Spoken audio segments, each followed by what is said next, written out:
So hi friends, welcome to our channel. Friends, మనకి ఎలాంటి రాత పరీక్షలతో పాటు ఎటువంటి అప్లికేషన్ ఫీజు అనేది లేకుండా అటవీ శాఖలో ఖాళీగా ఉన్నటువంటి పర్మనెంట్ అసిస్టెంట్ లెవెల్ జాబ్స్కి సంబంధించి ఒక సూపర్ నోటిఫికేషన్ అనేది అధికారికంగా అయితే రిలీజ్ చేయడం జరిగింది. ఈ యొక్క పోస్టులకి సెలెక్ట్ అయినటువంటి క్యాండిడేట్స్కి 24,000 వరకు కూడా మంత్లీ శాలరీ అనేది రావడం జరుగుతుంది. సో ఇక పోస్ట్కి సెలెక్ట్ అయినటువంటి క్యాండిడేట్స్కి జాబ్ పోస్టింగ్ అనేది కూడా మన సొంత రాష్ట్రంలోనే ఉంటుంది కాబట్టి డెఫినెట్గా ఈ యొక్క రిక్రూట్మెంట్కి అప్లై అనేది చేసుకోండి. ఈ విధంగా ఇక నోటిఫికేషన్కి సంబంధించి కంప్లీట్ డీటెయిల్స్ అన్నిటిని కూడా ఈ యొక్క వీడియోలో డిస్కస్ అయితే చేద్దాం. సో ఎవరు కూడా స్కిప్ అయితే చేయదు గైస్. ఫస్ట్ టైం మన ఛానల్ని విజిట్ చేస్తున్నట్టయితే కనుక సబ్స్క్రైబ్ అయితే చేసుకుని బెల్ ఐకాన్ కూడా యాక్టివేట్ చేసి పెట్టుకోండి. ఇంకా ఎవరైనా వీడియోని లైక్ చేయనట్టయితే కనుక డెఫినెట్గా వీడియోని లైక్ చేసేటువంటి ప్రయత్నం అయితే చేయండి గైస్.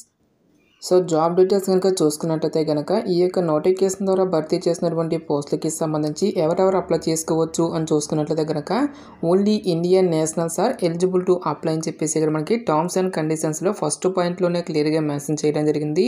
జస్ట్ మీరు ఇండియన్ సిటిజన్ అయితే సరిపోతుంది గైస్. ఈ యొక్క జాబ్స్కి మనము అప్లై అనేది చేసుకోవచ్చు. అంటే మీరు ఆంధ్రప్రదేశ్ అయినా తెలంగాణ అయినా ఈ విధంగా మీరు ఏ స్టేట్కి చెందిన వాళ్ళైనా సరే అప్లై అనేది చేసుకోవచ్చు. టోటల్గా మనకి ఈ యొక్క నోటిఫికేషన్ ద్వారా 2 డిఫరెంట్ టైప్స్ ఆఫ్ వేకెన్సీస్ని అయితే రిక్రూట్మెంట్ అయితే చేయడం జరుగుతుంది. సో ఇక పోస్టులకి అప్లై చేసుకోవడానికి మీకు ఉండాల్సినటువంటి ఏజ్ లిమిట్ విషయానికి వచ్చేట్లయితే కనుక సో మీకు మినిమం ఏజ్ అనేది 18 ఇయర్స్ అయితే కంప్లీట్ అయి ఉండాలి. జనరల్ అభ్యర్థులు వచ్చేసరికి 28 ఇయర్స్ వరకు కూడా అప్లై అనేది చేసుకోవచ్చు. నెక్స్ట్ ఓబీసీ క్యాండిడేట్స్ వచ్చేసరికి 31 ఇయర్స్ వరకు, ఎస్సీ ఎస్టీ క్యాండిడేట్స్ వచ్చేసరికి 33 ఇయర్స్, నెక్స్ట్ పీడబ్ల్యూడీ క్యాండిడేట్స్ వచ్చేసరికి 38 ఇయర్స్ వరకు కూడా అప్లై చేసుకోవడానికి ఛాన్స్ అనేది కల్పిస్తూ ఉన్నారు. నెక్స్ట్ ఈ యొక్క పోస్టులకి ఎటువంటి అప్లికేషన్ ఫీజు అనేది కూడా మనం పే చేయాల్సినటువంటి అవసరం తెలియదు గైస్. ఆల్ క్యాండిడేట్స్ అందరూ కూడా ఈ యొక్క రిక్రూట్మెంట్కి ఫ్రీగా అనేది అప్లై అయితే చేసుకోవచ్చు. ఎటువంటి సింగిల్ రూపీ అనేది కూడా మనం పే చేయాల్సినటువంటి అవసరం తెలియదు గైస్.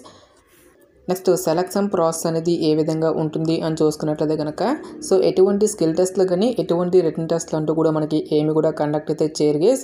కేవలం మనకి ఒకే ఒక ఇంటర్వ్యూ ద్వారా ఈ యొక్క వేకెన్సీస్కి సంబంధించి సెలక్షన్ అనేది కంప్లీట్ అయితే చేయడం జరుగుతుంది.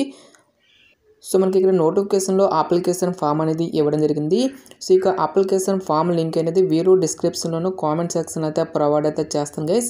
ఫస్ట్ ఆఫ్ ఆల్ ఈ యొక్క అప్లికేషన్ ఫామ్ అనేది మీరు మీకు దగ్గరలో ఉన్నటువంటి మీ సేవకు కానీ లేదంటే నెట్ సెంటర్కి వెళ్ళి సో ఇక అప్లికేషన్ ఫామ్ అనేది మీరు ప్రింట్అవుట్ అయితే తీయండి అని చెప్పేసి అడిగినట్లయితే కనుక సో ఒక ప్రింట్అవుట్ అనేది తీయడం జరుగుతుంది. సో ఈ విధంగా మీరు ప్రింట్అవుట్ అనేది తీసిన తర్వాత నేమ్ ఆఫ్ ద ప్రాజెక్ట్ దగ్గర నోటిఫికేషన్లో మనకి ప్రతి ఒక్క పోస్ట్కి సంబంధించి ప్రాజెక్ట్ అనేది ఇవ్వడం జరిగింది. ఒక ప్రాజెక్ట్ అనేది ఇక్కడ మీరు మెన్షన్ చేసి పోస్ట్ అప్లైడ్ ఫర్ దగ్గర మీరు ఏ పోస్ట్కి అయితే అప్లై చేస్తున్నారో ఆ పోస్ట్ నేమ్తో పాటు బ్లాక్ లెటర్లో మీ యొక్క ఫుల్ నేము, నెక్స్ట్ మీ యొక్క ఫాదర్స్ నేమ్తో పాటు డేట్ ఆఫ్ బర్త్, నెక్స్ట్ మీ యొక్క ఏజ్కి సంబంధించిన డీటెయిల్స్తో పాటు మీ యొక్క జెండరు, మ్యూచువల్ స్టేటస్తో పాటు మీ యొక్క క్యాస్ట్ అనేది ఏంటి, కమ్యూనికేషన్కి సంబంధించిన అడ్రస్తో పాటు మీ యొక్క mobile number, email ID, permanent అడ్రస్తో పాటు మొబైల్ నెంబర్ అనేటువంటి దాన్ని కూడా మళ్ళీ కన్ఫర్మ్ చేసుకోవాల్సి అయితే ఉంటుంది.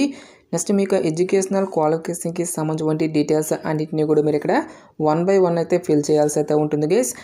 సో ప్రజెంట్ కానీ ప్రీవియస్గా కానీ మీరు ఏదైనా సరే గవర్నమెంట్ ఆర్గనైజేషన్లో వర్క్ చేస్తున్నట్లయితే కనుక దానికి సంబంధించిన డీటెయిల్స్ అనేవి మీరు ఇక్కడ ఫిల్ చేయాల్సి అయితే ఉంటుంది. సో వర్క్ చేయనట్లయితే కనుక జస్ట్ మీరు ఇక్కడ నో అని చెప్పేసి ఇక్కడ మెన్షన్ అయితే చేస్తాను గైస్.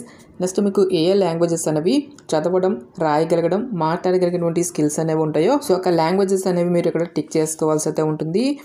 నెక్స్ట్ కంప్యూటర్ అప్లికేషన్కి సంబంధించి మీకు ఎందులో అయితే నాలెడ్జ్ అనేది ఉంటుందో ఆ ఒక బాక్స్లో కూడా మీరు టిక్ అనేది చేయాల్సి అయితే ఉంటుంది గైస్. లైక్ మీకు MS Word, power point, Excel, web browsing, DTP అని చెప్పేసి ఇక్కడ మనకి కొన్ని అప్లికేషన్స్ అనేవి ఇవ్వడం జరిగింది. సో ఈ యొక్క కంప్యూటర్ అప్లికేషన్స్లో మీకు ఎందులో అయితే నాలెడ్జ్ అనేది ఉంటుందో సో ఆ యొక్క బాక్స్లో మీరు టిక్ అనేది చేయాల్సి అయితే ఉంటుంది. నెక్స్ట్ వర్క్ ఎక్స్పీరియన్స్ ఏమైనా ఉంటే ఎస్ అయితే ఎస్ అని, లేదంటే నో అని చెప్పేసి ఇక్కడ మీరు మెన్షన్ అయితే చేశాను గైస్. నెక్స్ట్ డిక్లరేషన్ దగ్గర కూడా మీ యొక్క ప్లేస్తో పాటు డేట్ అనేది ఇచ్చేసి కింద మీ యొక్క నేమ్ అనేది ఇక్కడ రాసిన తర్వాత పైన మీ యొక్క సిగ్నేచర్ అనేది ఈ విధంగా చేయాల్సి అయితే ఉంటుంది.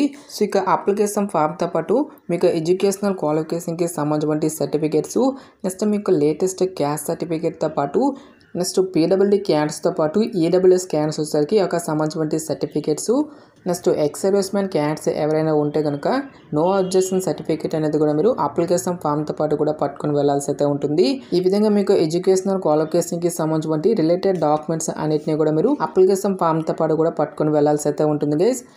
సో ఇక సర్టిఫికేట్స్ అన్నిటిని కూడా పట్టుకొని మనకి ఇక్కడ నోటిఫికేషన్లో అడ్రస్ అనేది ఇవ్వడం జరిగింది. సో ఈ యొక్క పర్టికులర్ అడ్రస్కి మీకు ఒరిజినల్ సర్టిఫికేట్స్తో పాటు సెట్ ఆఫ్ జిరాక్స్ కాపీస్ని కూడా పట్టుకొని డైరెక్ట్గా ఇంటర్వ్యూస్కి అయితే అటెండ్ అయితే అవ్వాల్సి అయితే ఉంటుంది. సో వెన్యూ డీటెయిల్స్ కనుక చూసుకున్నట్లయితే కనుక ICFRE institute of forest biodiversity Dulapally Kompally SO Hyderabad 500100 అనేటువంటి ఈ యొక్క అడ్రస్కి జనవరి 10న మనకి మార్నింగ్ 10 AM నుంచి ఆఫ్టర్నూన్ 12 PM వరకు కూడా ఈ యొక్క పోస్టులకి సంబంధించి ఇంటర్వ్యూస్ అనేవి కండక్ట్ చేయడం జరుగుతుంది. కాబట్టి సో మీకు ఎడ్యుకేషనల్ క్వాలిఫికేషన్కి సంబంధించి ఒరిజినల్ సర్టిఫికేట్స్తో పాటు one set of xerox copies అన్నిటిని కూడా పట్టుకొని ఇంటర్వ్యూకి అయితే అటెండ్ అయితే అవ్వాల్సి అయితే ఉంటుంది.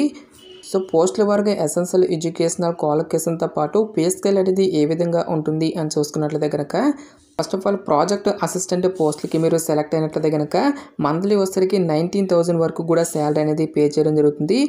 నెక్స్ట్ జూనియర్ ప్రాజెక్ట్ ఫెలో పోస్ట్కి సెలెక్ట్ అయినట్లయితే కనుక 24,000 వరకు కూడా మంత్లీ శాలరీ అనేది రావడం జరుగుతుంది. ఎసెన్షియల్ ఎడ్యుకేషనల్ క్వాలిఫికేషన్ విషయానికి వచ్చేట్లయితే కనుక ప్రాజెక్ట్ అసిస్టెంట్ పోస్ట్కి బాటనీ అగ్రికల్చర్ ఆర్ ఫారెస్ట్రీ అనేటువంటి ఈ యొక్క విభాగాలలో ఎవరైతే BSc డిగ్రీ అనేది కంప్లీట్ చేసినటువంటి క్యాండిడేట్స్ ఉంటారో ఆ యొక్క క్యాండిడేట్స్ మాత్రమే ఈ యొక్క జాబ్స్కి అప్లై చేసుకోవాల్సి అయితే ఉంటుంది. నెక్స్ట్ జూనియర్ ప్రాజెక్ట్ ఫెలో ఉద్యోగాలకు వచ్చేసరికి బాటనీ ఆర్ ఫారెస్ట్రీ అనేటువంటి ఈ యొక్క విభాగాలలో ఎవరైతే MSc అనేది కంప్లీట్ చేసినటువంటి క్యాండిడేట్స్ ఉంటారో ఆ యొక్క క్యాండిడేట్స్ మాత్రమే అప్లై చేసుకోవాల్సి అయితే ఉంటుంది. ఎలాంటి ఎక్స్పీరియన్స్ అనేది కూడా ఉండాల్సినటువంటి అవసరం అయితే లేదు గైస్. సో డిజైరబుల్ క్వాలిఫికేషన్ కింద మనకి ఎక్స్పీరియన్స్ అనేది అడగడం జరిగింది. సో ఎక్స్పీరియన్స్ అనేది ఉంటే కొంచెం మనకి ముందుగా ప్రిఫరెన్స్ అనేది ఇవ్వడం జరుగుతుంది.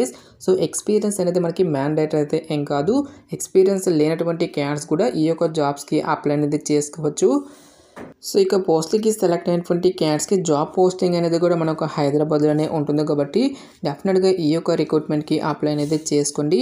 ప్రజెంట్ ఈ యొక్క వేకెన్సీస్ని అన్నిటిని కూడా మనకి కాంట్రాక్ట్ బేసిస్లో ఈ యొక్క వేకెన్సీస్ని రిక్రూట్మెంట్ అనేది చేయడం జరుగుతుంది. సో ఇక కాంట్రాక్ట్ పీరియడ్ అనేది కంప్లీట్ అయిన తర్వాత ఫర్దర్గా కంపెనీ ఒక రిక్రూట్మెంట్స్ని బట్టి నెక్స్ట్ మీ యొక్క పర్ఫార్మెన్స్ని బేస్ చేసుకొని ఈ యొక్క టర్మ్ అనేది ఎక్స్టెండ్ చేసేటువంటి ఛాన్స్ అనేది కూడా ఉంటుంది. కాబట్టి డెఫినెట్గా ఈ యొక్క ఆపర్చునిటీని అయితే యూటిలైజ్ అయితే చేసుకోండి. సో ఇక నోటిఫికేషన్కి సంబంధించిన లింక్స్ అన్నిటిని కూడా వీడియో డిస్క్రిప్షన్లోనూ కామెంట్ సెక్షన్ అయితే ప్రొవైడ్ అయితే చేస్తాను గైస్. ఇంకా ఇక నోటిఫికేషన్కి సంబంధించి మీకు ఎటువంటి డౌట్స్ వచ్చినా సరే నాకు కామెంట్ సెక్షన్లో కామెంట్ అయితే చేయండి. ఇటువంటి మరిన్ని జాబ్ అప్డేట్స్ కోసం మన ఛానల్ని సబ్స్క్రైబ్ చేసుకుని బెల్ ఐకాన్ కూడా యాక్టివేట్ చేసి పెట్టుకోండి. సో ఇది ఫ్రెండ్స్ ఇవాళ వీడియో. రేపు మరొక మంచి జాబ్ అప్డేట్తో మళ్ళీ మీ ముందుకు రావడం జరుగుతుంది. Thanks for watching. Have a nice day.